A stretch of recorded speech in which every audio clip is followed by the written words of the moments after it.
The rain came down hard. The rain came down in relentless sheets, drumming against the pavement of Madison Avenue, turning the cracked sidewalks into slick, uneven hazards.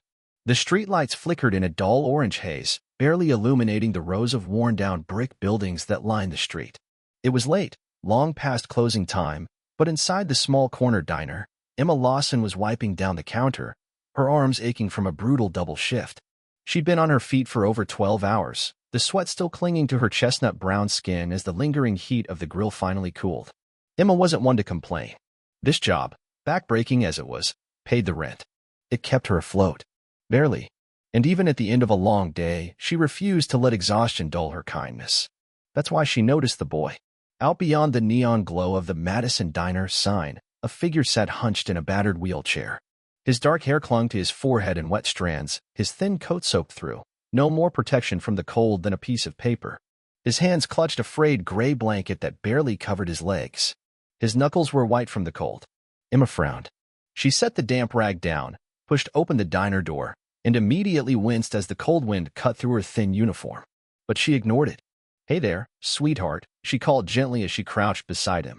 "What are you doing out here all by yourself?" The boy startled at first, his blue eyes wide, searching. His voice, when he spoke, was barely louder than the wind.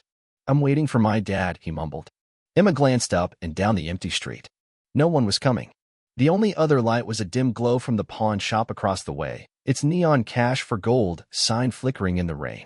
She heard the soft hiss of tires over wet asphalt, but otherwise, the street was deserted. "Where is he, honey?" she pressed, trying to keep her voice steady and warm. The boy shrugged, tugging his blanket closer.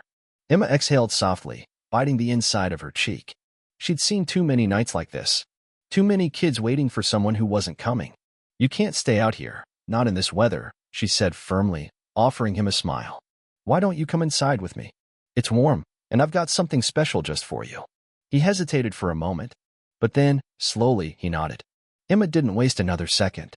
She slipped behind the wheelchair and pushed him gently toward the door, guiding him into the warm embrace of the diner. The familiar smells of buttered toast and stale coffee wrapped around them like a blanket. She led him to the booth nearest the old radiator, grabbing a clean towel from behind the counter and draping it over his shoulders. "I'm Emma," she said, crouching to meet his eyes. "What's your name, sweetheart?" The boy sniffed, rubbing his nose with one hand. "Eli," he said softly. "That's a strong name," Emma replied, giving him a grin. "You hungry?" Eli nodded. His cheeks flushed with embarrassment, but his stomach answered for him with a low growl. Emma didn't wait for him to say anything else. She turned toward the kitchen, already pulling out a fresh loaf of sourdough bread. Within minutes, she returned with a plate of golden grilled cheese sandwiches and a bowl of steaming tomato soup. Her go-to comfort meal, the one her grandmother used to make when the world felt too heavy. "This one's on me," she said gently, tucking a napkin into Eli's lap. The boy took his first bite, his blue eyes going wide as the melted cheese stretched between the bread slices. This is the best thing I've ever had," he murmured. Emma chuckled softly, watching as he devoured the food. "Good food makes everything better," she said lightly. But inside, she felt that old familiar ache. She'd seen too many kids like Eli. Too many little ones carrying the weight of the world far too soon. What she didn't know was that someone was watching.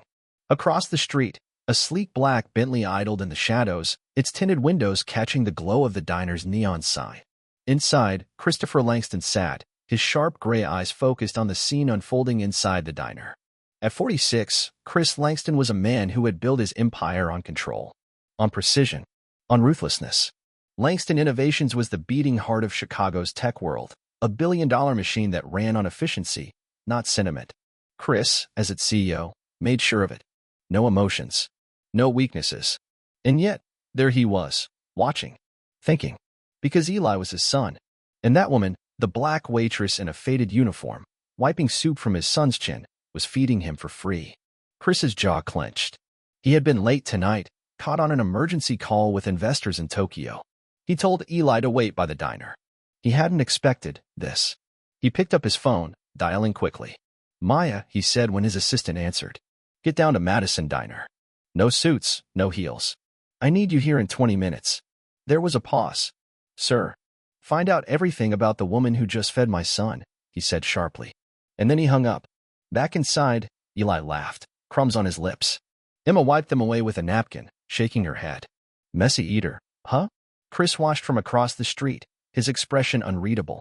He didn't believe in kindness. He believed in debts. And whether Emma realized it or not, she had just put him in hers. A chance encounter turns into something more. By the time the door to the diner swung open again, Emma had just finished cleaning up Eli's dishes. The cold air hit her back first, followed by the quiet shuffle of footsteps. The woman who entered was out of place. Dressed in jeans and a hoodie, blonde hair tucked beneath a baseball cap, she scanned the diner with sharp, assessing eyes. Emma had worked in enough places like this to recognize someone who wasn't here for coffee. The woman's gaze landed on Eli immediately. She softened her expression and crouched beside him.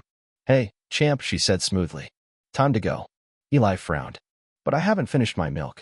You can take it with you, she said with a practiced smile. Your ride's waiting. Emma's instincts flared. She crossed her arms, stepping closer. You know him? She asked carefully. The woman's smile didn't falter, but there was a tightness in her shoulders. I'm his aunt, she replied. Emma turned to Eli. That true, baby? Eli hesitated just a second too long. The woman's jaw clenched. Emma had lived too long on the wrong side of town not to know what fear looked like. She crouched down beside Eli again, her voice a soft shield. You okay, sweetheart? You want to go with her? Eli's fingers tightened around the napkin in his lap. She's here for my dad, he whispered. I guess I have to. Emma didn't push. She knew the line. She also knew how dangerous it was for a black woman to press too hard, ask too many questions. But she wouldn't let him leave empty-handed. She went behind the counter and grabbed a chocolate chip cookie, wrapping it in wax paper and pressing it into his hands. For the road, she said softly. Eli's grin returned for just a moment. Thanks, Emma. You're the best. She smiled, though something inside her ached. She watched as the woman, Maya, wheeled Eli toward the door.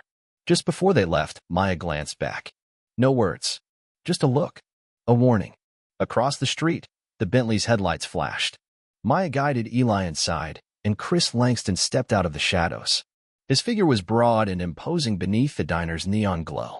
Maya closed the door behind Eli, exhaling. She's sharp, she admitted to Chris. Didn't buy the aunt story. Chris's expression didn't change.